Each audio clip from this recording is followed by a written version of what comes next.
Infinity Ministry ini saya berdoa saudara sehat dan saudara diberkati oleh Tuhan. Puji Tuhan, dalam kesempatan kali ini saya ingin berbagi kebenaran firman Tuhan yang saya ambil dalam 1 Yohanes pasalnya yang keempat, ayatnya yang kedua. Saya akan bacakan. Demikianlah kita mengenal roh Allah. Setiap roh yang mengaku bahwa Yesus Kristus telah datang sebagai manusia berasal dari Allah. Puji Tuhan saudara, saya beri tema roh Allah yang memimpin. Sebagai orang yang dekat dengan Tuhan, kita harus tahu roh apa yang memimpin kehidupan.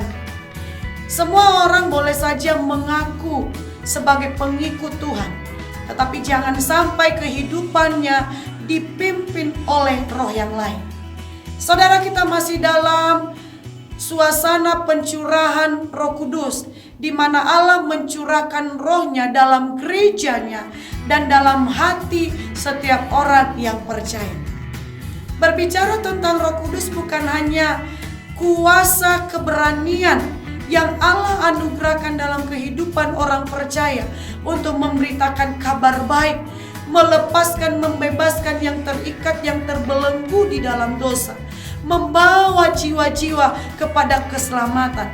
Namun saudara, Roh Kudus mengajarkan gereja Tuhan, orang percaya menemukan makna kehidupan di dalam kasih karunia yang Allah kerjakan melalui Yesus Kristus. Puji Tuhan. Mengapa kita harus dipimpin oleh Roh Kudus, atau mengapa roh Allah yang memimpin kehidupan kita? Di dalam Roma pasalnya yang ke-8, ayatnya yang ke-14 mengatakan bahwa karena setiap orang yang dipimpin oleh roh Allah adalah anak-anak Allah. Jadi saudara, setiap orang yang dekat dengan Tuhan, sebagaimana Roma katakan tadi, orang yang dipimpin oleh roh Allah adalah anak-anak Allah. Oleh karena apa? Roh Allah yang hidup di dalam kehidupan saya dan saudara, roh Allah yang memimpin kehidupan kita. Nah, di dalam ayat pokok kita di dalam 1 Yohanes pasal 4 ayat yang kedua tadi mengatakan bahwa setiap roh yang mengaku bahwa Yesus Kristus telah datang sebagai manusia berasal dari Allah. Itu roh yang berasal dari Allah, roh yang memimpin kepada ketaatan, kepada kebenaran firman Tuhan. Puji nama Tuhan saudara, roh Allah yang memimpin kita, mengajarkan kita mengetahui apa maunya Tuhan dalam hidup kita. Karena kalau kita tidak hidup dekat dengan Tuhan, kita tidak akan tahu tujuan hidup kita ke depan. Haleluya. Nah, Roh Kudus sebagai pribadi yang memiliki perasaan, kita harus tahu, kita harus mengerti apa maunya Tuhan, apa tujuannya Tuhan dalam kehidupan kita. Puji nama Tuhan, saudaraku terkasih di dalam Tuhan. Roh Allah yang memimpin kehidupan orang percaya, memimpin kehidupan setiap kita, akan membawa kita mengerti, mengetahui keinginan-keinginan daging. Galatia pasal 5 ayatnya yang ke-16 sampai dengan ayatnya yang ke-26.